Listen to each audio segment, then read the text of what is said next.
Hello students, मैं दिनेश यादव। इस video lecture में मैं एयर कंडीशनिंग के फोर्थ यूनिट के एक टॉपिक एक्सटेंडेड प्लेनम सिस्टम को डिस्कस करूंगा। तो सबसे पहले देखते हैं सप्लाई डक्ट सिस्टम कितने टाइप्स का है। तो इसके पहले लेक्चर में हमने डक्ट का डेफिनेशन देखा था, डक्ट के क्लासिफिकेशन पढ़ा था कि कितने टाइप के आपके डक्ट होते हैं, उनका काम क्या होता है, उनका शेप साइज कैसा होता है और मटेरियल कौन सा हम सेलेक्ट करते हैं। तो डक्ट के बारे में कुछ इन्फॉर्मेशन हमने देख रखा है। तो आज इस वीडियो लेक्चर में क्या पढ़ेंगे कि सप्लाई डक्ट सिस्टम कितने टाइप का होता है। अब टाइप का मतलब क्या हो गया यहाँ पे कि अरेंजमेंट हमने कैसे करा है। अब डक्ट का फंक्शन आपको पता है कि जो एयर कंडीशनर है वहाँ से निकलने वाले कंडीशनड एयर को रूम तक पहुँचाना है। अब पहुँचाने के लिए हम डक्ट लगाएंगे या डक्ट का इस्तेमाल करेंगे। तो अब यहाँ पे क्वेश्चन है कि डक्ट को लगाएंगे तो उनका अरेंजमेंट कैसे होगा, डक्ट को हम कैसे एसी से लेकर के रूम तक कैसे अरेंज करेंगे, उनकी व्यवस्था या अरेंजमेंट कैसे करेंगे। तो अरेंजमेंट करने के अकॉर्डिंग, अरेंजमेंट करने के हिसाब से जो हमारा डक्ट बनेगा वो इतने टाइप का होगा, जो सप्लाई डक्ट होंगे इतने टाइप के होंगे। तो इसमें से हमें पढ़ना कौन कौन सा है, इतने टाइप के हैं, तो इसमें हमें सिलेबस के हिसाब से पढ़ना है। पहला वाला एक्सटेंडेड प्लेनम सिस्टम, और हमें रेडियल के बारे में पढ़ना है, पेरीमीटर लूप सिस्टम।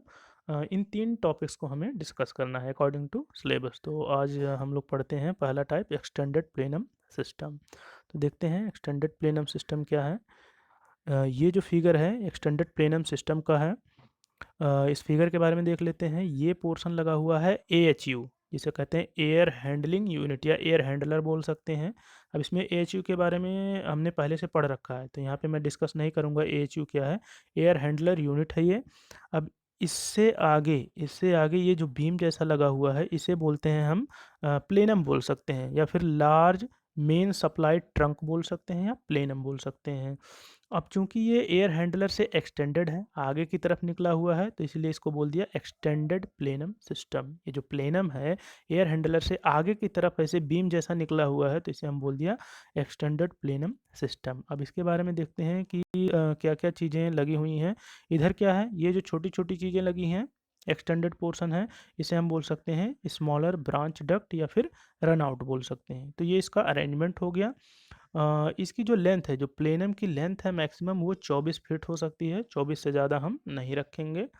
और इसका एडवांटेज क्या होगा, ये जो आपका प्लेनम लगा हुआ है इसका जो क्रॉस सेक्शन है वो यूनिफॉर्म है, यूनिफॉर्म क्रॉस सेक्शन का है।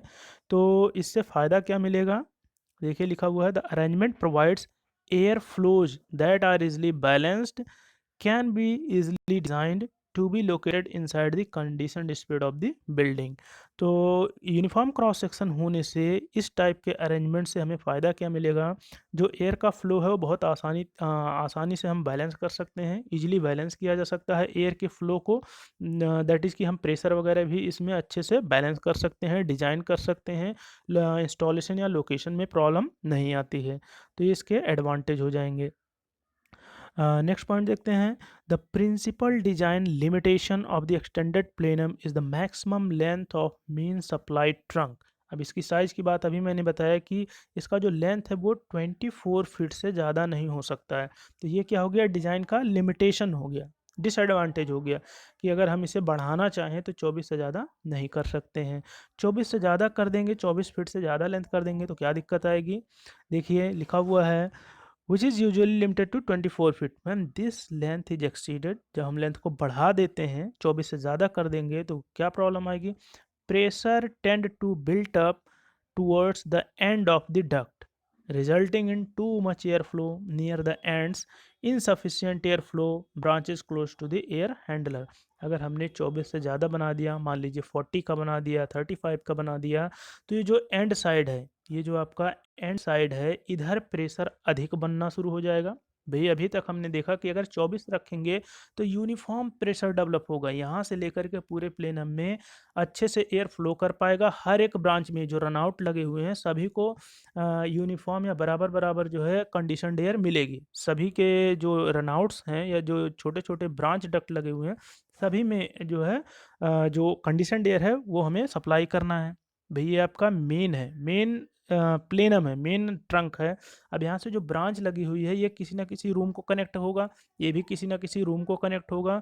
तो ऑब्वियस सी बात है सभी जो ब्रांचेज़ हैं, ब्रांच डक्ट हैं, उनमें यूनिफ़ॉर्म क्वांटिटी जो है सप्लाई करनी है।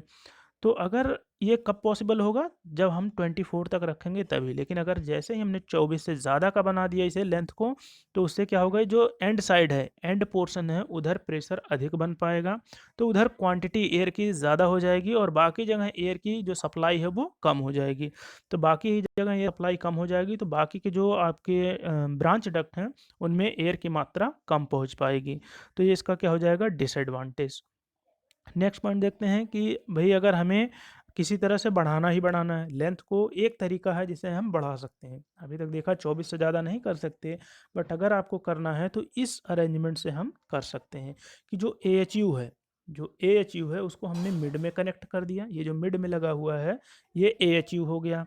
अब इस AHU से इधर हम 24 फिट कनेक्ट कर सकते हैं और इधर 24 फिट कनेक्ट कर सकते हैं। भई हमें एक सिंगल लेंथ 24 से ज़्यादा नहीं करनी है। उसमें क्या प्रॉब्लम थी?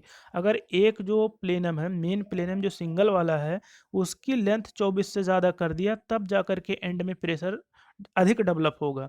तो चूँकि हमने 24 से अधिक बनाना है तो एक इधर 24 कर दिया, एक इधर 24 कर दिया, तो ये भी 24 है, ये भी 24 है, तो प्रेशर जो अधिक बन रहा था एंड साइड में वो प्रॉब्लम यहाँ पे नहीं आएगी।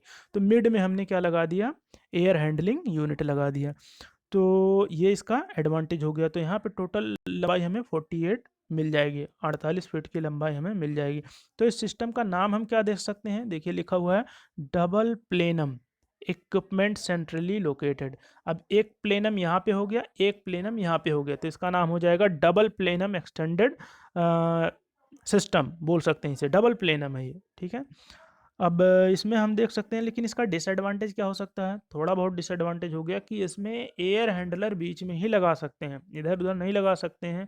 तो हो सकता है भाई कि कहीं इंस्टॉलेशन में प्रॉब्लम आए कि एयर हैंडलर के लिए जगह ना मिले कहीं पे लगाने के लिए या इंस्टॉल करने के लिए, तो हो सकता है थोड़ा सा ये प्रॉब्लम आए। बट बाकी जो है अगर हमें लेंथ बढ़ानी है तो इस तरह से हम लेंथ को बढ़ा सकते हैं।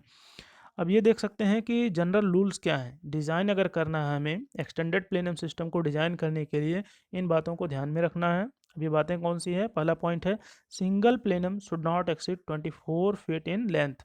जैसा अभी तक हमने देखा कि अगर डिज़ाइन करनी है तो 24 फीट से अधिक नहीं रख सकते हैं। सेकंड पॉइंट है अगर डबल प्लेन कर दिया तो डबल प्लेनम में 48 से ज़्यादा नहीं होना चाहिए, 24 इधर है 24 इधर है, तो टोटल 48 हो गया, 48 से ज़्यादा नहीं करेंगे अदरवाइज फिर से वही प्रॉब्लम आएगी, प्रेशर साइड में अधिक डेवलप होगा और जो ब्रांच वाले डक्ट हैं उनको एयर की मात्रा कम मिलेगी। थर्ड पॉइंट है keep branch run starting collars 24 inch from the end cap. अब इसमें एंड कैप क्या है, एंड कैप का मतलब ये जो आपको पोर्शन दिख रहा है ना, ये portion, this is called and cap.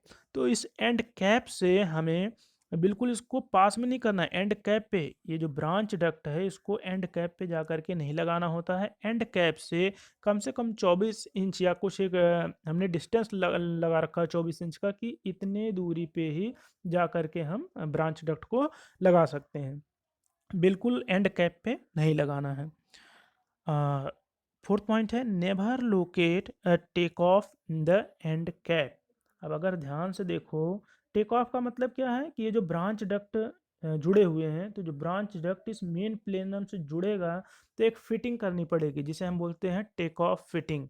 अब टेक ऑफ फिटिंग का काम क्या है कि मान लो ये प्लेनम है, इसके अंदर एयर हैंडलर से एयर की मात्रा फ्लो हो रही है, एयर फ्लो हो रहा है, तो टेक ऑफ क्या करेगा, जहाँ जहाँ ब्रांच लगे हुए हैं यहाँ पे भी एक टेक ऑफ लगा है, यहाँ पे हर कनेक्शन पे टेक ऑफ फिटिंग है, और वो टेक ऑफ फिटिंग एयर को अपने अंदर या ब्रांच के डक्ट के अंदर फ्लो कराने में मदद करता है। भाई कोई हमने फैन वगैरह कुछ एक्स्ट्रा कोई पोर्शन नहीं लगाया है, तो आप सोचेंगे ब्रांच डक्ट में एयर कैसे जाएगी, तो जहाँ ये फिटिंग है यहाँ पे हमने टेक ऑफ फिटिंग कर रखा है। उसकी खासियत ये होगी कि आने वाली एयर को वो उसके अंदर ब्रांच डक्ट के अंदर फ्लो कराने में जो है हेल्प करता है।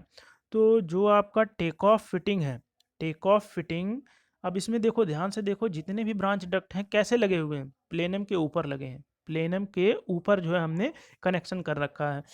तो यही बात कह रहा फोर्थ पॉइंट में कि never locate take off the end cap. End cap कौन सा है, दिस इज एंड कैप। तो इस एंड कैप में कभी भी इसका कनेक्शन नहीं करना है। जो ब्रांच डक्ट है, ऐसा कभी नहीं करेंगे कि एंड वाले सिरे में हम ब्रांच डक्ट को लगा देंगे। ऊपर लग सकते हैं या हो सकता है इस साइड में लगा सकते हैं, इसमें तो सभी में ऊपर लगा है। तो इसमें बात यही कह रहा है कि साइड में या एंड कैप में आपको यहाँ एंड कैप में नहीं लगाना है। अगर एंड कैप में लगा देंगे तो वही प्रॉब्लम आएगी कि जो बाकी ब्रांच डक्ट हैं उन्हें एयर की मात्रा कम मिलेगी और सारा का सारा जो है एयर की क्वांटिटी इस एंड कैप में लगे हुए ब्रांच डक्ट में चली जाएगी due to development of pressure. बोल सकते हैं कि यहाँ कॉर्नर्स में या एंड कैप में प्रेशर अधिक रहेगा तो मैक्सिमम मात्रा एयर की इसके अंदर चली जाएगी। तो ये सारी बातें हो गई जो है डिज़ाइन से रिलेटेड कि इन बातों का हमें ध्यान रखना है। तो इस वीडियो लेक्चर में जो है इतना ही। अब नेक्स्ट वीडियो लेक्चर हम दूसरे टॉपिक का बनाएंगे जिसे रेडियल है। तो तब तक के लिए लेक्चर को सुनने के लिए धन्यवाद।